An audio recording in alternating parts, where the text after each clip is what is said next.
Hi, welcome to our channel where we share the most intriguing stories.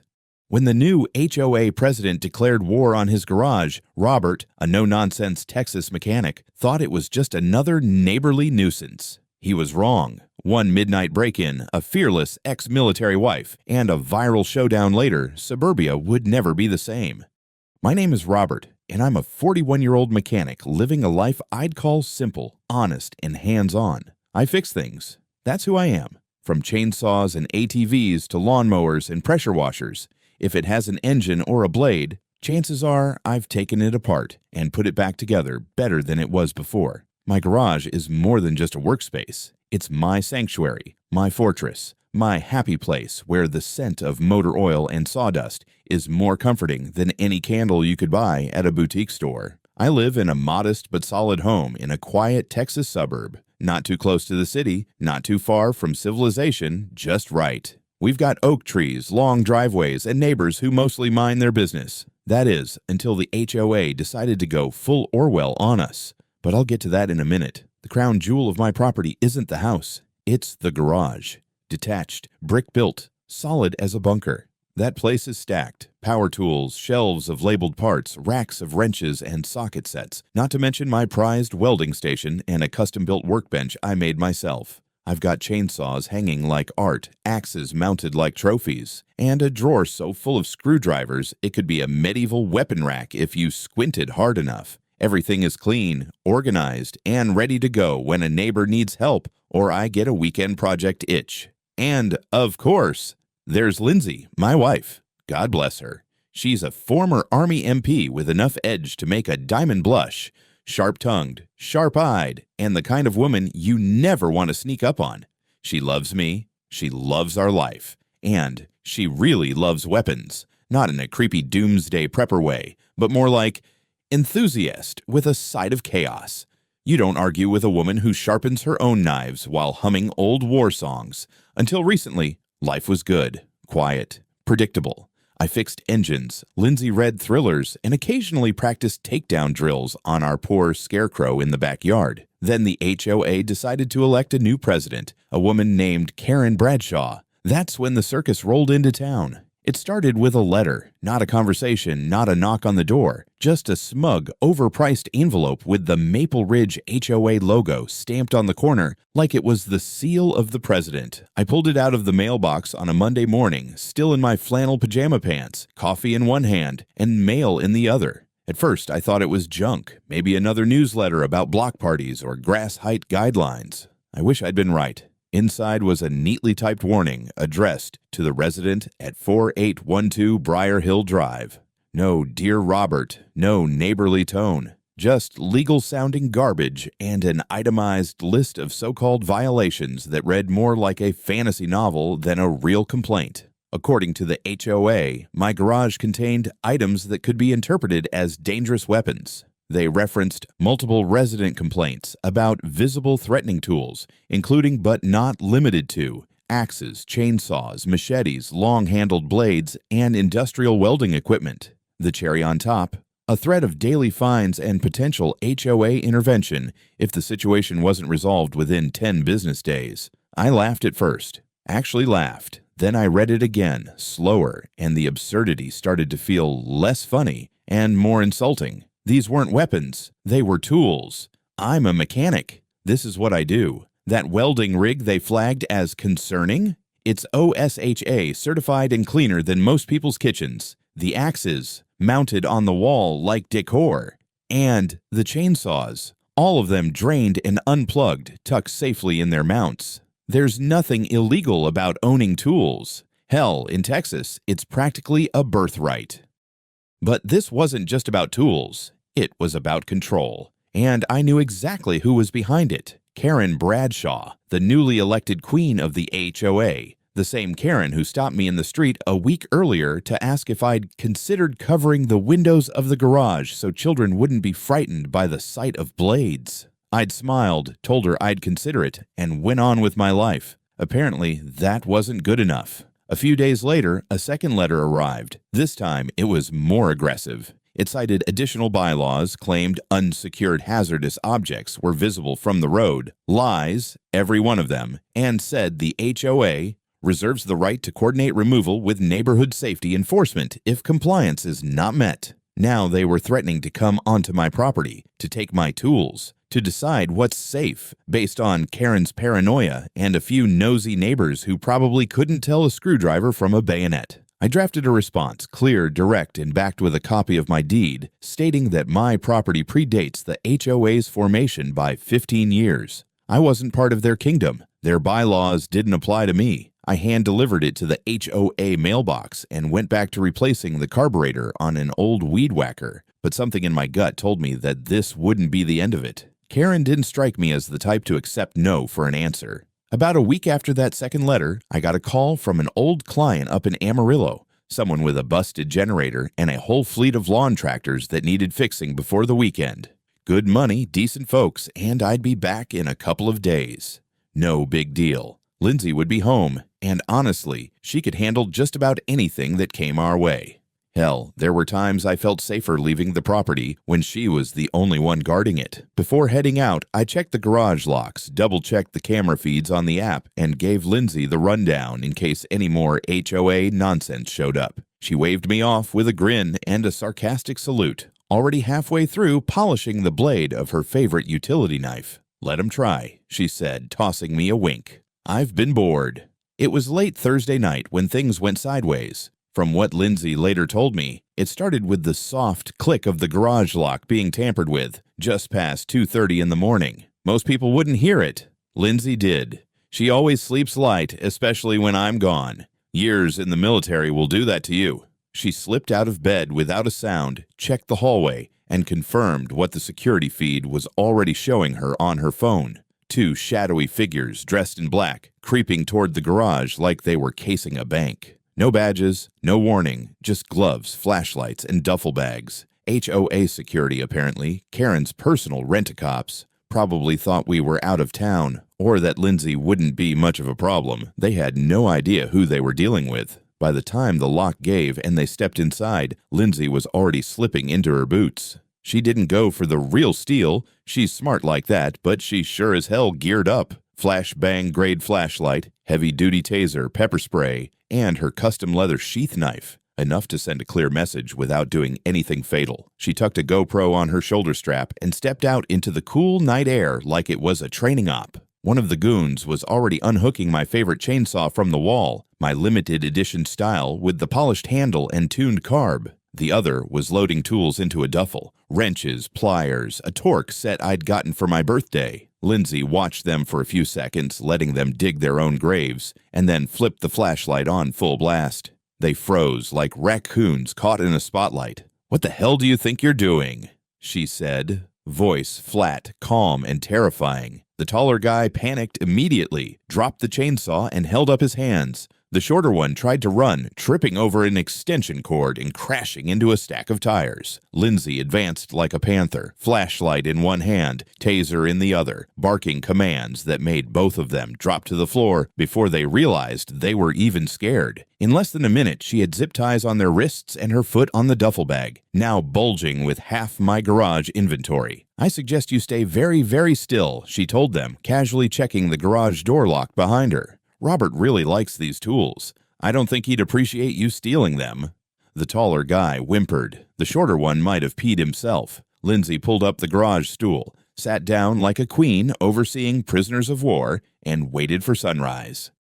By the time I pulled into the driveway around 7 a.m., I knew something was off. There were 2 police cruisers parked outside, lights spinning lazily in the morning haze, and a small crowd of neighbors standing at a distance, craning their necks toward my garage like they were waiting for a verdict. I hit the brakes halfway up the drive and got out slowly, heart thumping, not out of fear, but out of confusion. I hadn't been gone 2 days. What the hell had happened? Then I saw her, Lindsay, sitting calm as a lake on my garage stool, legs crossed, cup of coffee in one hand, and her shotgun resting casually across her lap like it was part of the morning routine. To her left was the infamous duffel bag, unzipped and spilling tools. To her right, two grown men in black tactical polos were seated on the concrete with their wrists zip-tied behind their backs, looking like kids caught shoplifting from a military surplus store. One of them was visibly shaking. The other had the 1,000-yard stare of a man who just reevaluated every decision he'd made in the past 48 hours. Lindsay looked up, smiled, and said, "Morning, babe. You're early. Want some coffee?" I didn't answer at first. I just stared. The smell of metal and sweat hung in the air. The garage light was still on and one of the fluorescent tubes was flickering. It gave the whole scene a strange, almost theatrical effect, like we were in Act 3 of a crime drama. I walked closer, taking in the absurdity of it all. "What the hell happened?" She took a sip, nodded toward the trembling duo on the floor. "Karen's goons. Broke in around 2:30. Thought they'd help themselves to your dangerous items." I suggested otherwise. One of the officers approached me. Young guy, early 30s, looking equal parts impressed and exasperated. "You Robert Adams." "That's me." "Your wife detained these two around 2:45 this morning. Security detail hired by the HOA claimed they were sent to confiscate hazardous materials under the direction of one Karen Bradshaw." I blinked. "Hazardous materials?" "Yes, sir. Tools, chainsaws, a welding helmet. One of them was holding a torque wrench when she lit them up with the flashlight." I rubbed my face. This couldn't be real. But it was. The evidence was right there in the form of bruised egos, scattered socket sets, and the unmistakable click of Lindsay's coffee mug against her shotgun stock. That's when we heard screeching tires. A silver Lexus tore up the street and came to a halt half on my lawn. Karen Bradshaw climbed out in pajama pants, a designer bathrobe, and enough fury to power a wind farm. She stormed up to the police, gesturing wildly at the garage. "Officers, this is a misunderstanding. I authorized this. We were acting in the interest of community safety. That man's garage is a death trap." Everyone stared. She pointed at Lindsay. "And she's unhinged. She's threatening people with weapons." Lindsay didn't move. She just raised an eyebrow and tapped the GoPro on her shoulder. "I have the entire break-in recorded, including your boys here saying you sent them." Karen's mouth opened, closed, opened again. She looked at the officers. "We're the HOA. We have authority." One of the cops, older, gruffer, stepped forward. "Ma'am, this isn't a matter of HOA authority. This is criminal trespass, attempted burglary, and unauthorized entry. You don't get to deputize civilians to conduct break-ins." "But it was for safety." He crossed his arms. "You sent unlicensed men to invade private property at 2 in the morning. That's not safety. That's a felony."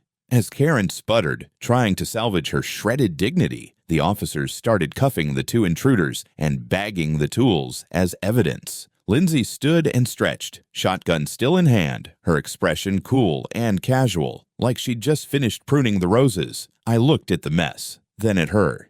She just shrugged. "I told you I'd keep an eye on things." Karen was still flailing her arms and raising her voice like it gave her authority, oblivious to how completely she'd just sunk her own ship. The officers weren't biting. One was on his radio, probably calling for transport, while the other stood between her and Lindsay. Wise move, really. Karen kept repeating the same thing like it was a magical phrase. "Community safety. We have bylaws. We have the right." "No, Karen, no you don't." The older officer, the one with the weathered face that said he'd dealt with enough suburban drama to last a lifetime, finally stepped in front of her, arms crossed, expression neutral. "Let me explain something very clearly, Ms. Bradshaw. The HOA has no legal authority to conduct searches or seizures. You are not law enforcement. Your little security team broke into private property without a warrant in the middle of the night. That's breaking and entering. That's attempted burglary. That's criminal conspiracy if you sent them." Karen blinked like she'd just heard a foreign language. "But the tools, the chainsaws. People said it looked like a weapon cache. I was acting on behalf of the neighborhood. You were committing a felony." The officer cut in. "And now we need you to come with us for further questioning." Karen gasped like someone had slapped her. "You're arresting me. Me. I'm the HOA president." I couldn't help myself. I coughed into my hand, just loud enough for the word dictator to slip through. Lindsay smirked without looking up. Karen spun on me like a top.